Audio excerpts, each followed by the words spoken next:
Well, hello everybody. It is a pleasure to welcome so many of you to this panel discussion hosted by the Centre for Religion in Society at York St John University. I'm Dr. Esther McIntosh. I'm the Associate Head of the School of Humanities for Religion, Politics and International Relations. As you'll be able to see from your screen probably, unfortunately, Priya is no longer able to be with us tonight, but I am delighted to be joined on this panel by Andy Ryan, Head of Addiction and Recovery Services at Changing Lives, Dr. Wendy Dossett, Research Director of Addiction, Recovery and Spirituality Group at the University of Chester, and Ian Mayer, Deputy Lieutenant of South Yorkshire and author of Are We Brave Enough? So we will speak as a panel for a little while, and then there will be time for you as participants to ask questions if you wish, and you can use the Q&A button that's at the bottom of your screen to type your questions in there. To get started, let's go to Andy. Could you tell us something about the background and aims of Changing Lives? Hi there, good evening everyone, and thank you for the invite, Esther, to join this panel. I'm really looking forward to having a chat tonight and discussing, I mean, the whole idea of spirituality and recovery has been a big fascination of mine for years, and an enjoyment as well. So yeah, very briefly, I mean, I've worked for Changing Lives for 8 years now. The charity itself is celebrating its 50th anniversary this year, so it's been around for a long time, and this is purely my take on it, by the way, in case there are any people from Changing Lives listening into this. I always enjoyed this story that shaped for me when I joined Changing Lives, because they used to talk about the kind of soup kitchens up in Newcastle and supporting people that were homeless. And as I've met people on the way, it really has kind of told this story of how the charity developed in helping people and realising that it was more than homelessness, or it was more than domestic violence, or it was more than addiction. Yet that's where, as a charity, it started to develop in delivering support, really. So we went from offering support around homelessness and housing support into like drug and alcohol treatment sector and psychosocial interventions and therapeutic interventions. And some of our women's services have developed over the years, from supporting people that were sex working in local areas to looking at the wider problems and the kind of life chances, likewise with employability in our criminal justice teams. So we've got quite a wide range of services really as a charity, and currently delivering support in different local authority areas, anywhere from Berwick down to Westminster, and that varies really in different areas on what support we offer. What I would say is, and you know, please do tonight, you know, just move me along if I'm rambling on too much, but I suppose just to summarise, I would say, and related to tonight's conversation, it's throughout all of those services, what's really key and important, and I hear this in different guises, is connection, is attachment, is that support, and not always kind of goal setting and painting a picture of how life can be different, but creating spaces for people to help make sense and make meaning of what's happened for them in their lives as well. So being with someone is just as important as supporting someone maybe to achieve goals, but just having that space with someone and understanding where you're at is key in all that we do, really, across those services. And as a psychotherapist as well, I love that. I think that's absolutely fundamentally, that's what we're there to do in connecting with people, in helping people reconnect. So my role, as you mentioned at the beginning, is Head of Recovery and Addiction Services. So I support our area managers and service managers across the country in delivering local authority commission drug and alcohol treatment services, predominantly what is denoted as psychosocial interventions, therapeutic communities outreach in communities, and just helping people make sense and meaning of what addiction is for them. Okay, thanks for that introduction, Andy, and congratulations to Changing Lives on your 50th anniversary. So Wendy, if we could come to you now, could you tell us about the Addiction Recovery and Spirituality Research Group at Chester? Sure, and thanks ever so much, Esther, for inviting me to be on this panel to talk about really my favourite subject. And lovely to hear your account, Andy, of Changing Lives and the work that you do, and that idea of connection being central to everything. I'm really interested in that word and what it means to different people. So for some people, connection really would have a kind of spiritual flavour to it. For others, it's just about other people and relationships and so on. And I love the way kind of language changes depending on who you're talking to.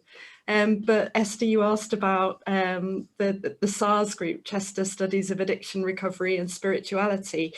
We're a 3-person academic and practitioner team who combine research with frontline work. So I'm personally an academic in a theology and religious studies department. Religious studies is my area, and Buddhism is actually my religion specialism. But I've got family and personal experience of addiction and recovery. And I'm really interested in the way religion and spirituality and the secular kind of interact in this field of addiction recovery. We often think of those concepts as really separate concepts or contradictory concepts, and I like to think of them as intersecting and actually sharing a lot more than you might initially imagine. So I'm interested in religious forms of addiction recovery, faith-based forms like some Christian forms, for example. I'm interested in what some people might call secular forms like secular mindfulness, or various therapies like acceptance and commitment therapy, and the spiritual forms as well. So 12-step mutual aid like Alcoholics Anonymous or Narcotics Anonymous, which they describe themselves as spiritual. Some people look at them and think, well, they must be religious because they talk about God. But I think we'll get on to that in a bit. But I'm really interested in people's stories. So I've interviewed, my big qualitative project called the Higher Power Project has interviewed more than 100 people, members of 12-step fellowships, about their concept of higher power and what that means to them in their recovery, what spirituality means to them. Also really interested in the Buddhist approaches. And then our frontline work that we do some 12-step facilitation work. So kind of accepts that some of the language of 12-step programs can be a bit off-putting for people if they don't realise that they can take that language and do what they want with it and make it meaningful to their own lives. So we spend a bit of time kind of supporting people to access 12-step mutual aid if they want to, and to kind of empower them to go on their own journey with it. So that's what we're about. Great, thank you, Wendy. Yeah, we'll come back to 12-step and spirituality and what that means shortly. Ian, can you tell us about the various community projects that you're involved in Doncaster? Yeah, sure. Thanks, Esther. Like Wendy and Andy, I feel really honoured and privileged to be part of the panel, and it's really great. I think the thing that's coming up already is about relationship, isn't it? About that human connection. And I think for, in terms of spirituality and the Christian faith, is all about connection. It's all about relationship. My wife Alison and I, we lead a Manor Community, which is a community interest company, which is like a social enterprise, and it's interesting because our strapline is supporting people on life's journey. So it's all about helping people do life, really, which actually can be really complex and really difficult, no matter where you are in life. So in short, our vision is really to create contexts that can address physical, intellectual, emotional, social and spiritual needs within local communities. And we've got several projects and a couple of community assets that we use to support that vision. We've been around, well, as a charity, we're around sort of in the late 90s, but we also, and this is the interesting thing really, we also operate a number of commercial businesses with the express intention of creating wealth that can be moved back into community. So we're not, we always say there's nothing wrong with capitalism, but there's everything wrong with greed. and so we're about creating and generating wealth where we can sow back into community and support our community endeavors. But it's really interesting because the faith thing for us plays a really big part. It's the foundation of everything we do in Manor Community. And if you go on our website, you'll see that we share faith quite openly, but in a way where we feel people can connect with that faith. It's not in a condemning or a sort of conditional way. It's in it more of in an introduction. We've sort of discovered, I think, that people aren't looking for faith. They're not looking for religion. They're not looking for theology. People are looking for hope. Mm-hmm. And when you live a life that's hope-filled, and as Christians we should live a life that's hope-filled, then it's that hope that comes out and that permeates everything we do, whether it's just the practical things we do or the sense of connection. My wife and I have been reading a book. I can't remember who the author is, but it's about only love is real. You know, that only it's love that is the powerful driver as we connect with people and help people and support people. So that's a little bit about Manor Community and what we do. Okay, thanks, Ian. So I guess the part of the reason we're here tonight is because there's been lots of research coming out from charities like Drinkaware saying that alcohol consumption has increased during lockdown. So Andy, have you witnessed a rise in calls or referrals to changing lives during the pandemic? I think what I'm often drawn to do is to go to some of the measures that we have in the sector, really. So when we think of the NDTMS, the National Data Treatment and Monitoring Systems, and we start looking at the figures there, I mean, interestingly, the high level figures there say that in regards to alcohol, for instance, there are less people in treatment now than there were this time last year. There's a story and a narrative behind that, because fortunately what's happened is as teams across the country have kept working and kept doing what they've been doing, obviously people have still been moving on and moving forward in their own recoveries, which hopefully for some that's meant that they have exited treatment, the offer of treatment. But there's a curiousness behind that as well. And I would probably draw on, I mean, I've worked in the drug and alcohol treatment sector now for around 17 years. And I think one thing that really does stand out to me is often the lag that I've been privileged enough, although difficult at times for both people and myself to hear in people's lives around the actual relationship forming with alcohol and then the impact. So I would say, I think from the sector, and I sit on a lot of national meetings as well, there is a genuine curiosity around, you know, are we awaiting a wave of when people hit critical points in their lives, we would then see them enter treatment. And I think looking beyond that, then I would probably call upon some of the conversations we're having with colleagues that are probably more available to what's happening or more attuned, like colleagues within hospitals or GP surgeries, where they're saying to us, yes, we are seeing this. We are absolutely seeing this. In hospitals, in A&Es, in GP surgeries, we're seeing people reporting and showing signs of an increased harmful relationship with alcohol as well. So I would say, from my perspective, sitting here today as someone who supports team in delivering treatment, I think we're yet to see the full impact.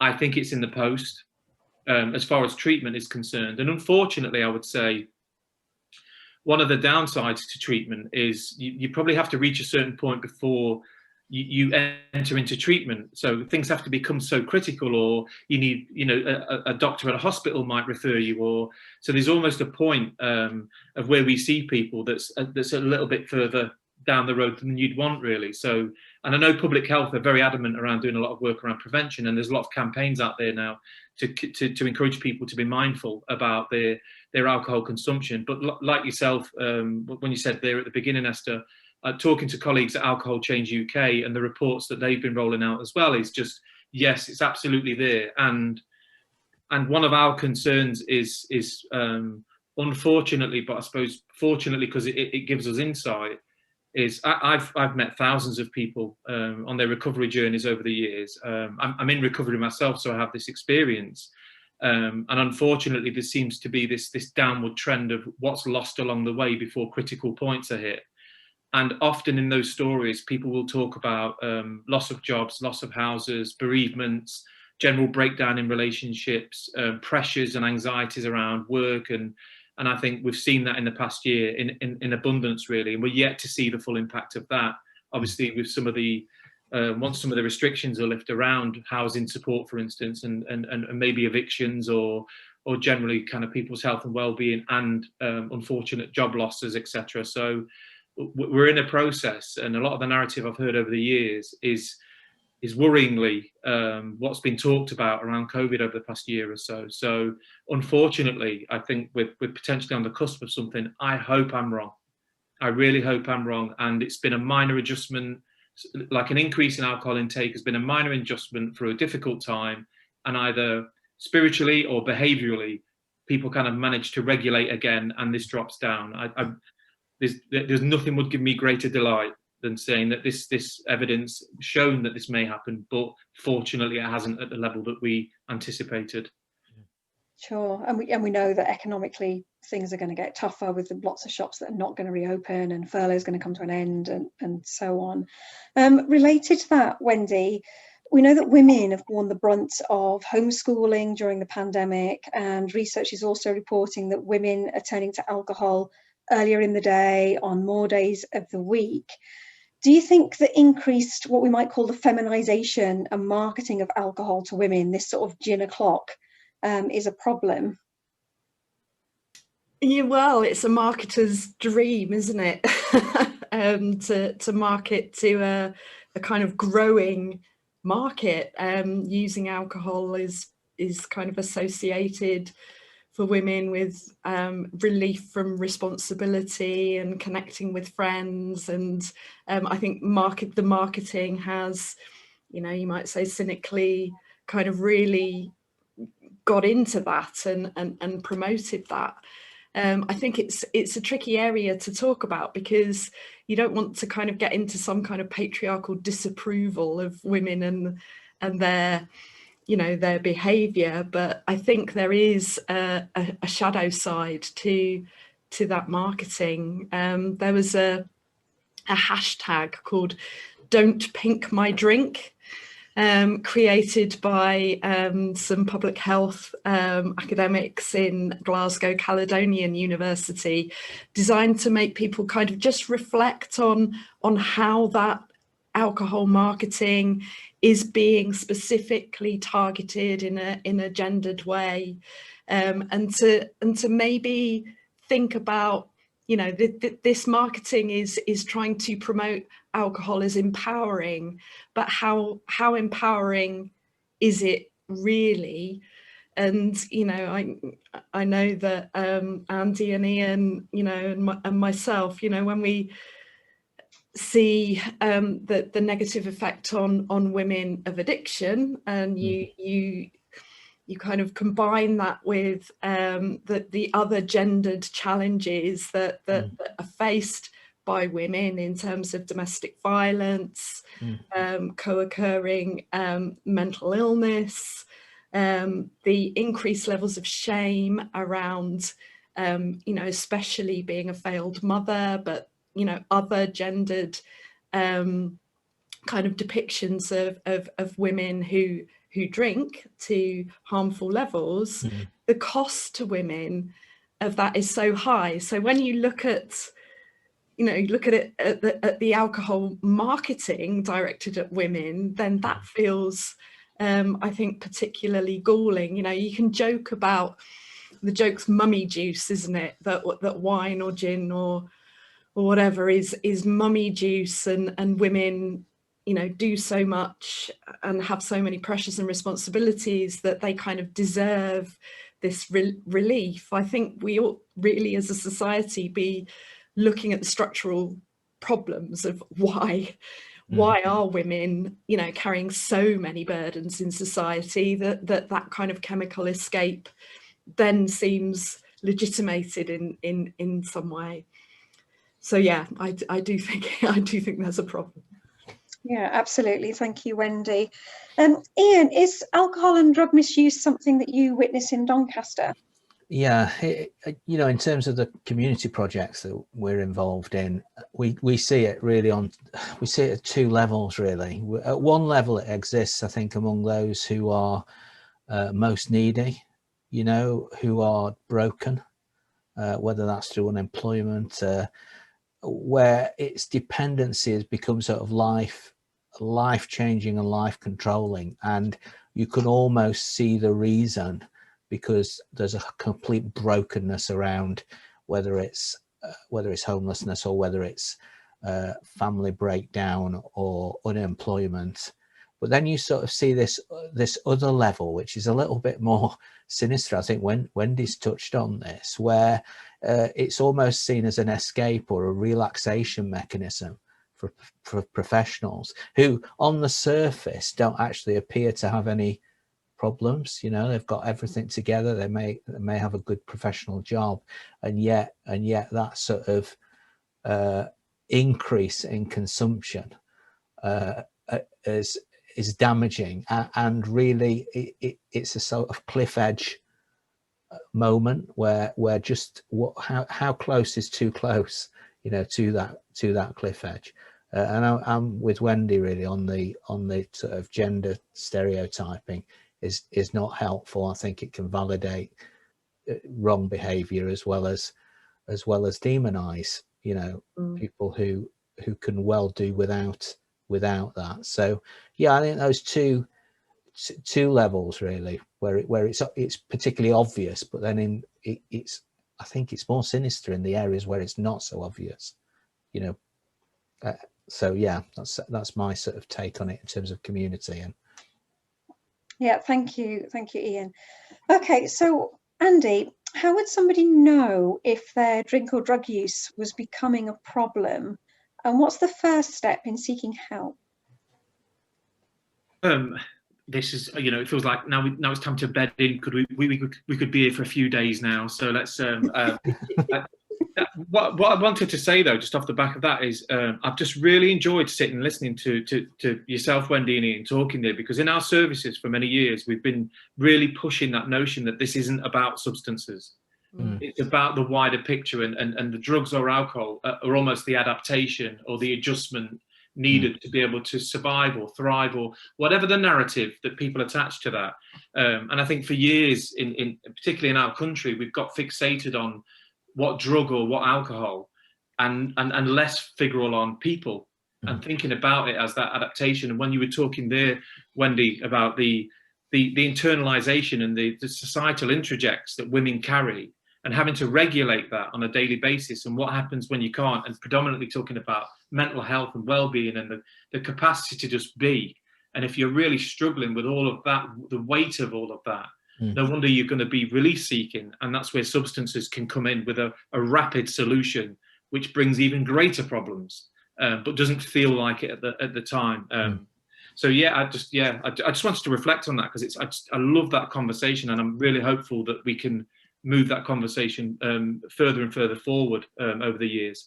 I think just a couple of points on that question, Esther. I always remember years ago I was working in a residential treatment centre, and I remember someone saying that the way they recognised they had a problem was because drugs and alcohol was costing them more than money. And I was really curious. I was like, that's a very, very simplistically fantastic outlook. What do you mean? And they said they realised that when they started to look at the relationship with substances and what had to be moved out of the way for that to exist. And off the back of that, they then went on to say, I felt very enlightened by this conversation, because they said, because it wasn't a case of if I take another drug, it's when. So they'd almost started to equate that place of, I've lost choice here. So it wasn't if I have a drink tonight with my friends, or if I have a drink later, it's when I have a drink later, when it almost becomes a fixed point in your life.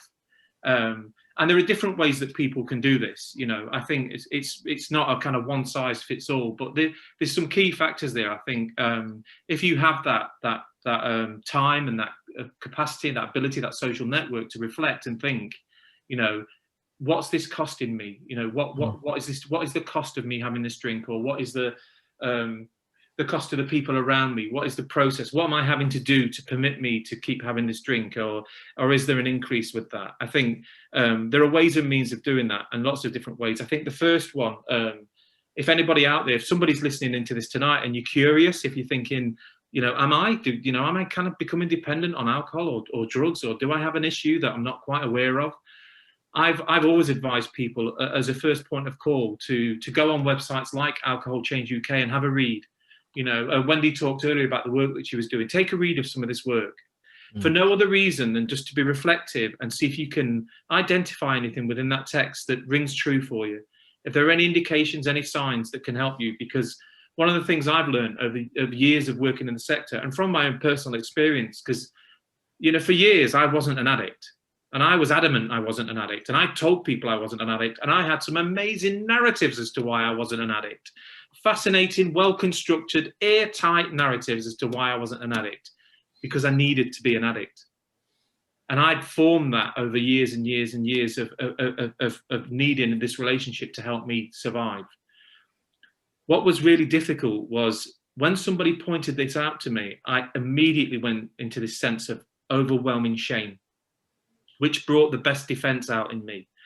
When I started to read and I was allowed to identify things for myself, it just lessened the power of that shame. So anything that you can get your hands on just by reading, have a listen to this, talk to a friend if that's the option that you've got, just to unpack that and get a sense of that, because shame will only tighten the grip of addiction, really. It will only isolate.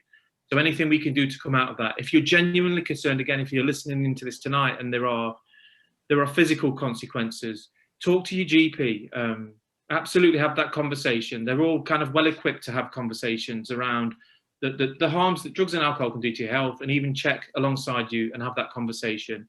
If that's a difficult conversation to have, which I'm sure it can be. I never spoke to my GP, by the way, so it's great sitting here saying this. I didn't speak to my GP. I was too frightened to speak to my GP. The only thing I wanted from my GP was more drugs.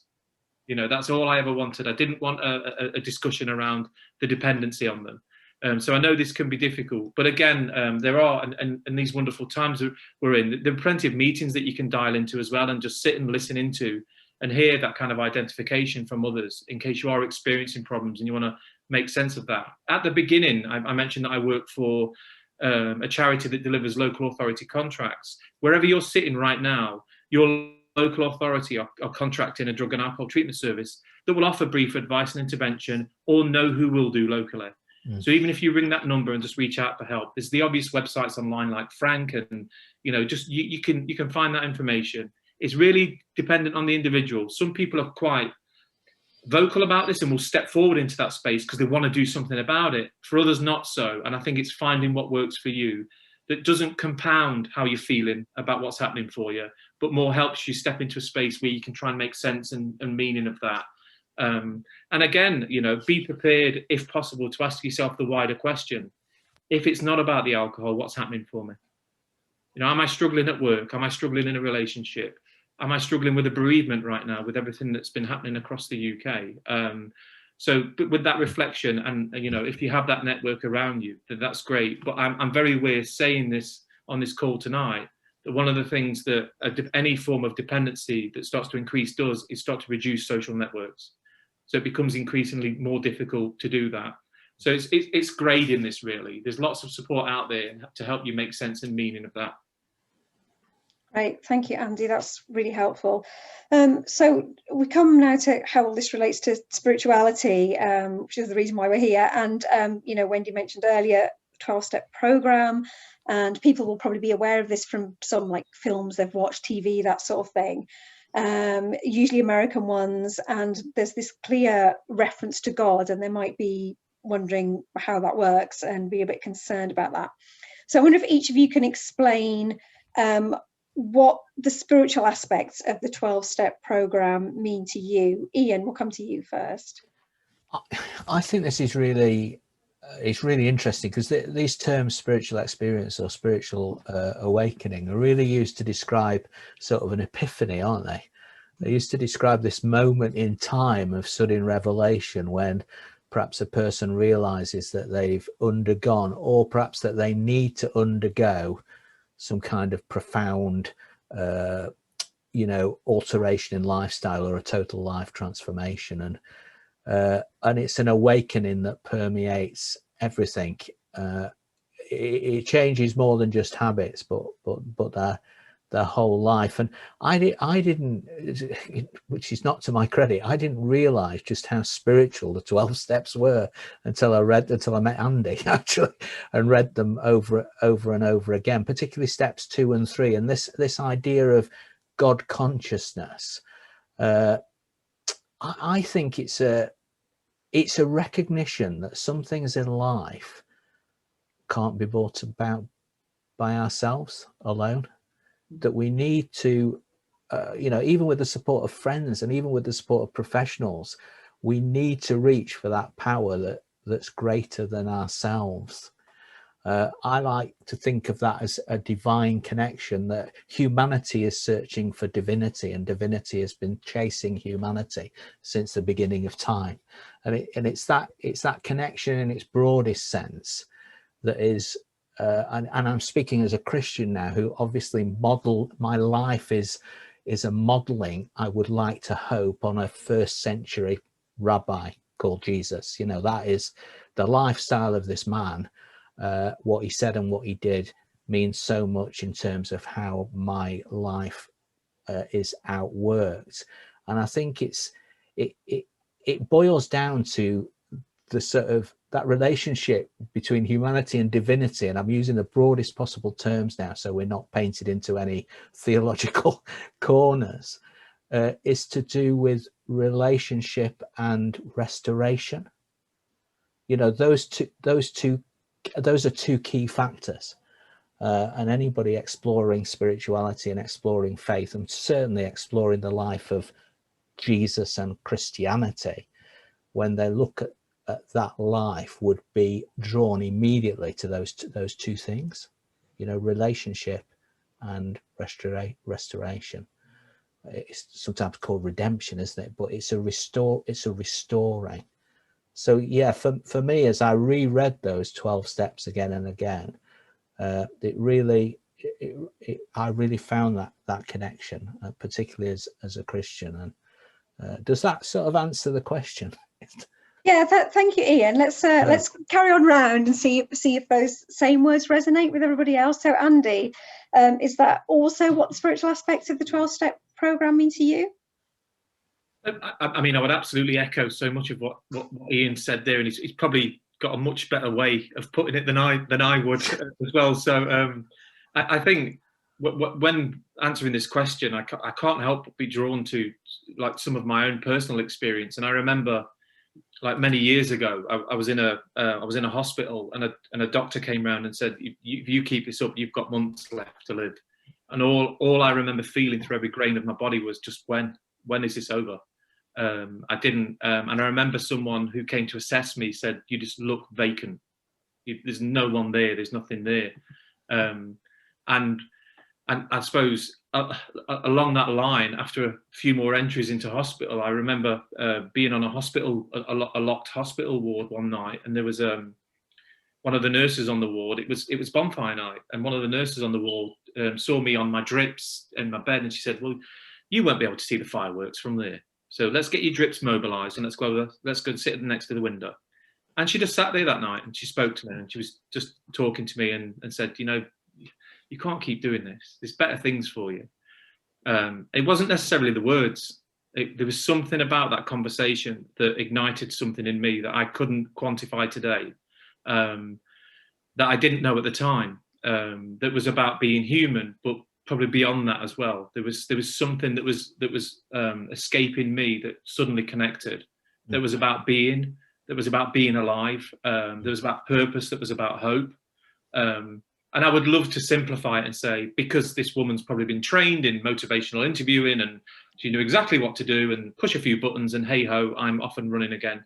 But I've always believed it was beyond that. So of course, when I came across the 12-step program, I was so curious about what this was and what this meant to people, and listening to everyone's different take on this as well. was beautiful, confusing, but beautiful. It was like, this is fantastic.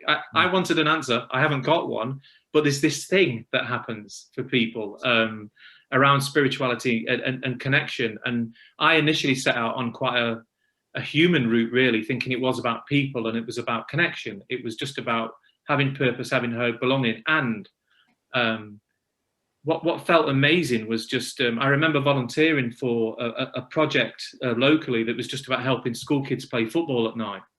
And I remember walking home one night thinking, and excuse the language because this is quite negative towards me, but this is the way I felt like I'd been such a burden on everyone, and now I'm giving back. And that just felt amazing. I felt amazing walking back thinking, what a turnaround. I felt like I was a burden to the doctors, I was a burden to people that cared about me, I was a burden to society, and now I'm giving back. And that alone came with its own energy. So there was something about this purpose and belonging and connection that was, I think, beyond, and still is today, beyond my understanding.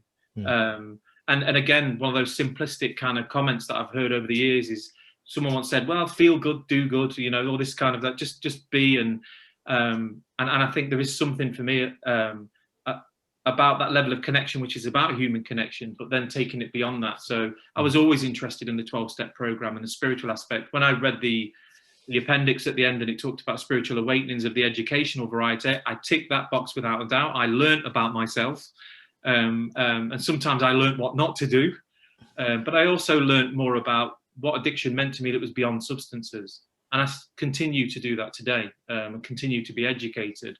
But it was certainly a curiosity at the time, and it remains that for me, is that there's something beyond that. And I sometimes believe that I'm almost in love with the idea that there's something bigger than me that I don't understand, so I don't want to understand it.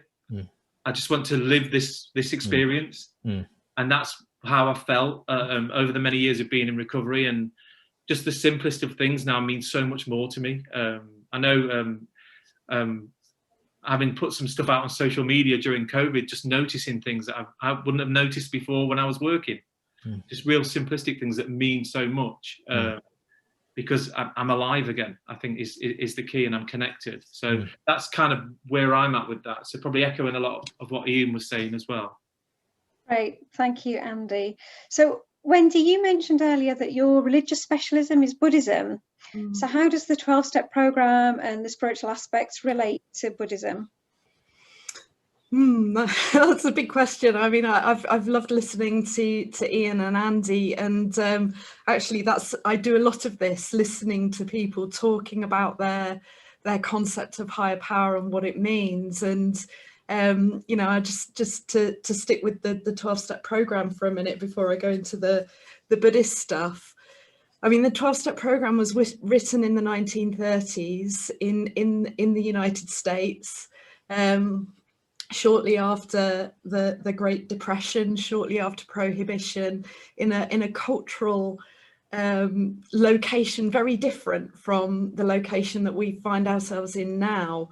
And you know, it's also written largely by men. So you know, and by Christian men, white Christian men. So that it's couched in certain language that I think people today need to find their own way with. And the research that I've done, you know, asking people, what is your concept of higher power? Why do you need a concept of higher power for your recovery? Has generated real diversity. And I think members of 12-step fellowships are so innovative in the way that they work with these concepts. But you know, a key thing that people talk about is how they exerted their own willpower over their addiction. They might have had strong willpower in other areas of their life, but not over their substance. So they needed a higher power, whatever that higher power was. So everybody in 12-step fellowships talks about higher power. Some people are very comfortable with the term God and like to use it either in recognizably Christian ways, as Ian's been talking about, or perhaps more deistic ways. You know, there's something there, we don't know what it is, but there's something that gives meaning to life in much the way that Andy's talked about it. People talk about a force, people talk about nature, people talk about just the power of their friends and the power of coming out of shame, hearing other people's stories, identifying. Those are powerful, higher powers. They're powers, you know, greater than the individual in terms of providing healing. So there's kind of real diversity there. There's a lovely way that some people translate the word God as group of drunks or group of druggies, G-O-D. To talk about that power of love and identification and coming out of denial and coming out of shame and feeling that support in early recovery, and how that really is kind of the power of love being manifested in some way. So yeah, Buddhism, where does that all fit in? Well, there are lots of Buddhists in 12-step fellowships who interpret the higher power concept in different ways. You know, the power of Dharma, the teachings or the truth, or the power of karma. You know, the idea that you reap what you sow, and people reflect back on their lives. That's a big part of the 12-step program, and seeing how, you know, their actions led to certain consequences, either in their own lives or in the lives of others. But there are lots of Buddhist approaches to addiction recovery outside of the 12-step program as well. So mindfulness-based addiction recovery, mindfulness-based relapse prevention, and other forms as well, like recovery Dharma, which is mutual aid. It's meetings, but based on the Buddhist teachings about you know, overcoming suffering and so on. So there's a lot of spiritual resources around in the recovery world, which I think is a good thing, because people need to find their own way and find the concepts or the ways of talking about this that suit them personally.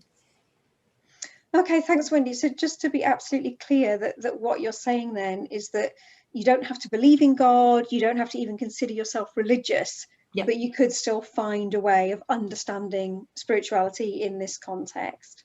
Yeah, absolutely. I mean, we interviewed several atheists who are in Alcoholics Anonymous and Narcotics Anonymous, and they felt completely at home there. They interpreted God in their own way, in terms of, you know, their friends, the support, the encouragement, the meetings, the idea that this is a program of recovery that has worked for millions of people. Just that idea in itself is effectively a higher power. So people are very innovative in the way they interpret all of this language. They read the sources and they take what they like, they adapt some of it, they change some of it to suit themselves, and there are all of these different voices within the fellowships talking in different ways. Great, thank you, Wendy. So you've all talked about fellowship and how important fellowship is as part of the recovery journey. We'll just talk briefly about how this has been affected by the pandemic, and then we'll move on to questions from the audience. So Andy, has changing lives have obviously had to adapt during the pandemic. Face-to-face meetings have not been possible. So how has fellowship worked during the pandemic? Yeah, it's really interesting because I'm sorry, in my head I'm stuck, because I did want to say something to Wendy there. I thought it was just fantastic what you were sharing there, Wendy. And I often do a presentation on trauma bonding, the relationship that forms between a person and their substance, and that innovation is often, you know, believing something beyond the immediate. It's like, because this is my life and this is how I know it, and this is the reason I do what I do. And the idea of spirituality brings in this other source of, is that the way things need to be, and that freedom that comes with that. So I just, absolutely loved listening to you there, Wendy. I thought it was fantastic. Just to go back to the question there, I think when COVID landed, and this is a massive thank you and a huge shout out really to the public health teams, because they responded quickly, really quickly, to be able to support us as treatment providers, but also bring us all together. So there was some continuity around what we could do here, because the initial concerns, obviously there were huge health concerns around COVID and potentially the people that we were supporting around wider health needs and wider health concerns. But one of the questions we were asking ourselves was, you know, hang on a minute, how is this going to work? Because we obviously want to keep people safe, but we realise the importance of fellowship, of connection, of those kind of one-to-one, face-to-face meetings, those groups that we offer, and that is, for a lot of people that are accessing our support, that is their social network, or a big part of their social network. What has been amazing all the way through is that every single drug and alcohol treatment service that I'm aware of, that I'm not only connected to through Changing Lives, but other partners and colleagues that I know in the sector, they've all stayed open. Appointments have been available.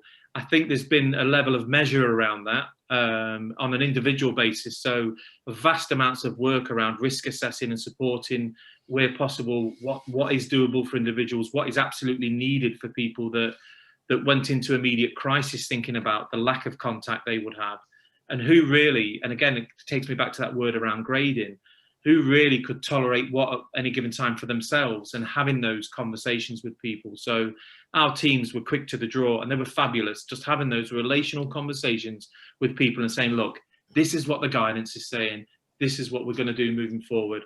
We've always been able to kind of offer face-to-face appointments, definitely in emergency, but then more critically for people that were struggling. But they were limited. I won't sit on here and say any other. They were limited due to the resources of the centres. Telephone contact has worked really well for people. Video conferencing contact has worked really well for people. We've seen much bigger uptakes of people accessing not only the online group support that we offer, but the wider mutual aid and the smart recoveries, and the, you know, people really getting out there and just exploring a little about what's available. With very mixed responses as well. Again, doing a similar process in thinking about this, the kind of roadmap out that people were starting to get very excited about. Talking to people again and saying, actually, what are the pros and cons of all of this now? What's the learning we take from this? Because I suppose our stance at Changing Lives has always been, we want the face-to-face because we know the value.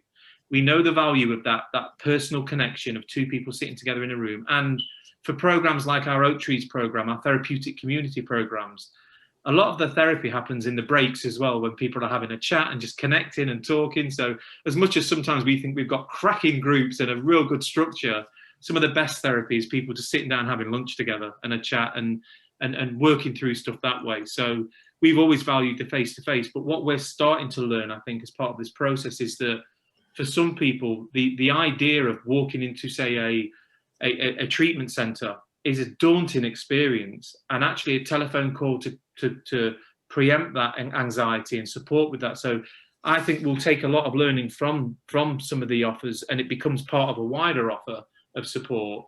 But we are looking now to get back where it suits the individuals in face-to-face. What I would say is we work in areas like Northumberland and of course North Yorkshire, where the rurality and the geography of that area makes it very difficult for people accessing support. And this has really helped. Some of the measures we've taken in putting some of the groups online, taking some of our psychosocial programs online, has really helped in reaching more people than we first anticipated this would. So there's some real kind of gifts with this, where you think, if it wasn't for the online, I'm not sure you'd be able to access all of this. But for others, we can absolutely see, as soon as we can, you know, and the teams are on with us as we speak, in you know, COVID secure way, is bringing people back into the centre, having that one-to-one contact. What I'm hearing from a lot of providers as well, that I'm liking the sound of, is a lot of providers as well saying, how can we meet you in your community, so that we can almost make these centralised addiction treatment centre hubs a bit less central to your recovery. You know, so how do we, you know, meet you in a coffee shop in your community and talk about what you need to move forward from a psychosocial perspective? We know there's always a need, and for some people a clinical need, which we need to deliver effectively and in a way that's adhering to all the guidance. But there's some big questions, I think, being asked around the psychosocial, the community support that will evolve treatment as we know it. And I'm very hopeful of that. So I think we've managed to maintain contact with everyone, but it has had an impact without a doubt. Great, thanks, Andy. So yeah, really good to hear that there are both things that can be learned from the restrictions of the pandemic going forward that can be of benefit. I'm going to move on to the Q&A now, and the first question I'm going to direct to you, Ian, because we've not heard from you for a bit. So this question is, do you think the fact that the UK is largely secular contributes to the disconnection within communities and therefore to higher levels of addiction? Yes, yeah, I do. And it's interesting, that term secular, isn't it? That we tend to have this secular sacred divide, you know, and I think the church is guilty, or if it's guilty of anything, of propagating that sacred secular divide. I've talked a lot about the person of Jesus and first century rabbi, and actually in that Hebrew culture, there wasn't such a divide. All things were sacred. So we were sacred beings. There was this constant acknowledgement of that higher power and that God consciousness, I think, as it's put in the 12 steps. So yeah, I think it's an uphill struggle to help people reach beyond themselves and beyond the materialism, beyond, you know, we talk about building back better, don't we?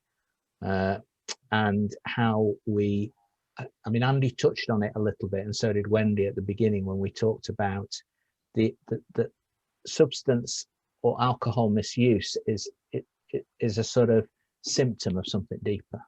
It's actually about life being difficult, and actually life is hard, you know, and I speak as someone who's, you know, blessed in you know, but it's difficult, and it's predicated, I think, on actually excluding people, not including them, whether it's lack of technology, whether it's being unable to read, whether it's lack of finance.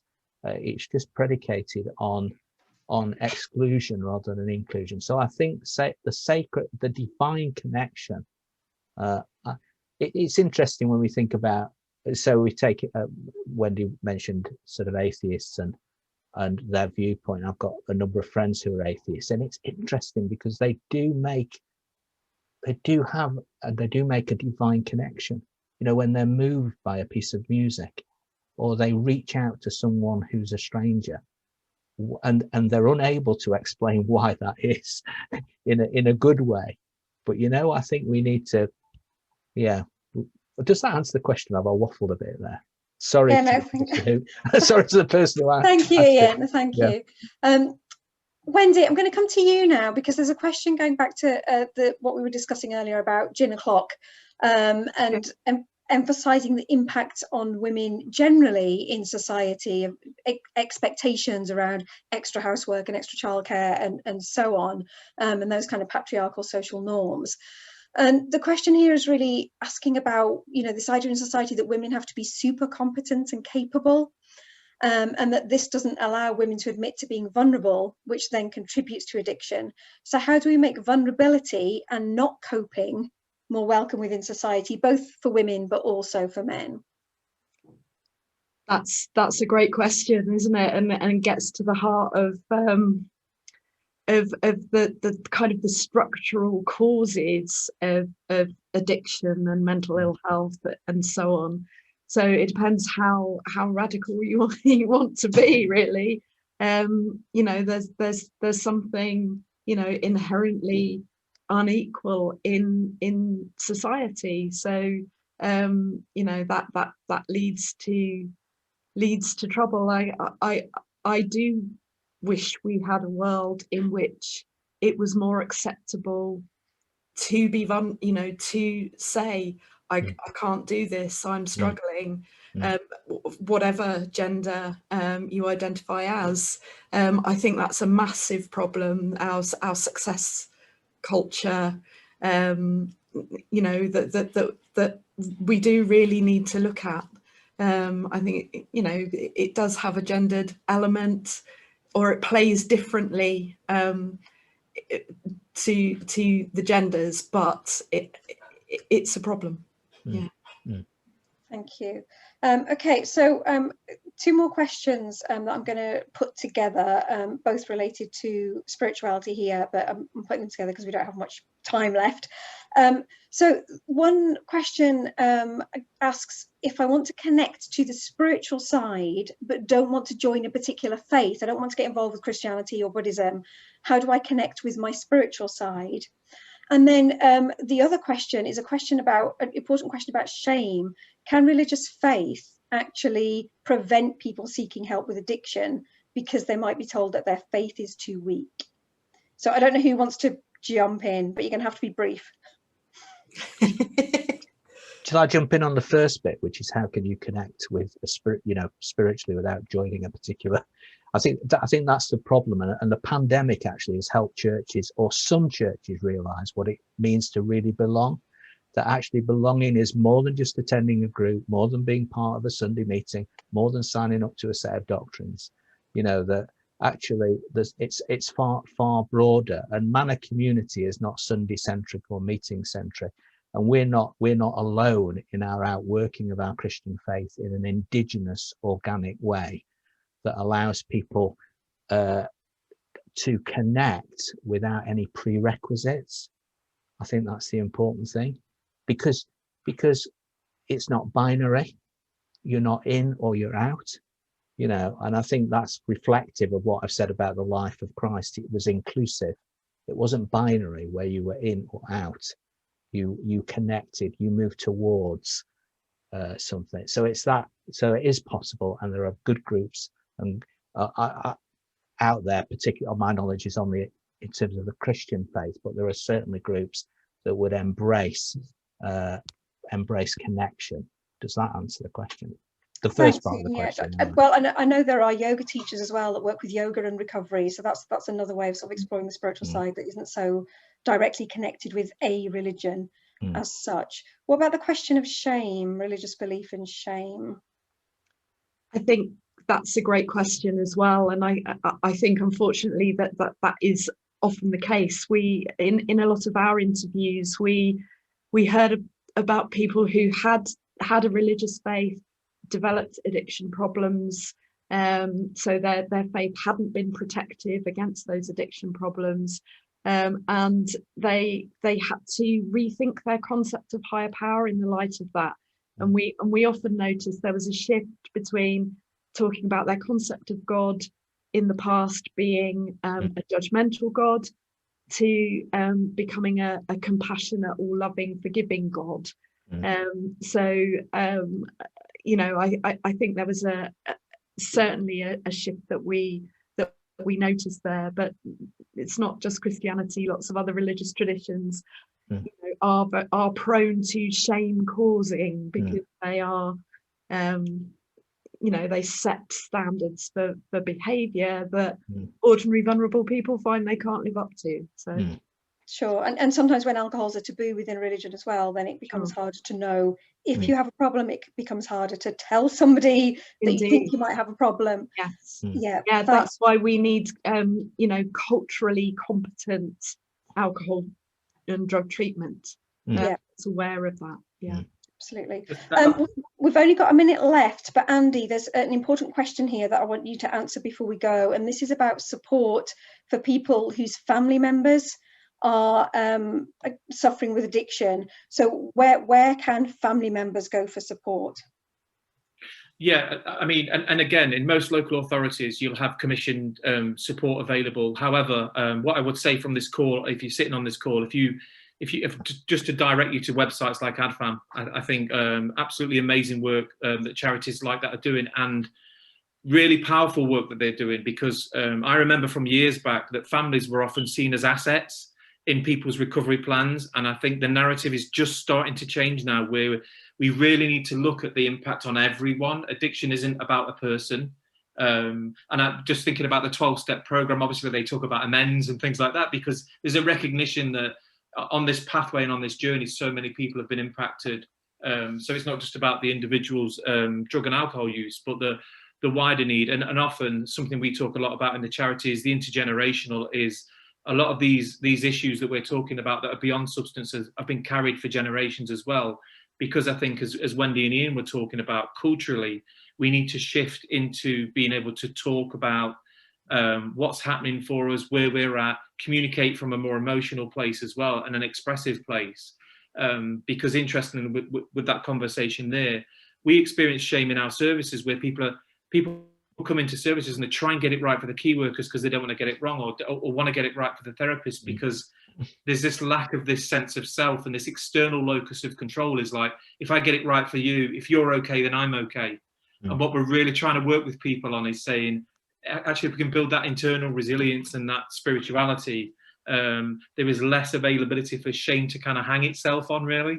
And that's the same for families. I think, I've spoken to many family members over the years that have just felt they cannot talk about this issue through fear of judgment, through fear of reprise and consequence, and also, and just thinking about it. And I remember sitting with someone that was just absolutely terrified of someone drawing a conclusion that it was bad parenting, or that it was, and I just think existentially, this is huge, absolutely huge. So places like AdFam got some great advice, great guidance, lots of links on their website for support, and because of the pandemic have absolutely increased their online availability as well, for people to do the same as what we talked about earlier, that they can jump on, listen to a chat, identify if they want to, and take part if they want to, so some great stuff out there.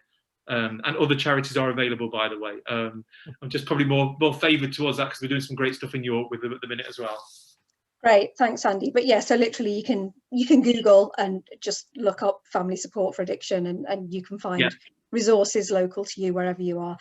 Thank you so much, Wendy, Ian, Andy. It's been fantastic to have this conversation about addiction recovery and spirituality. Thank you. Thank you so much to the audience for your participation. The event has been recorded and it will be available on YouTube in a couple of days' time. Thank you, everybody.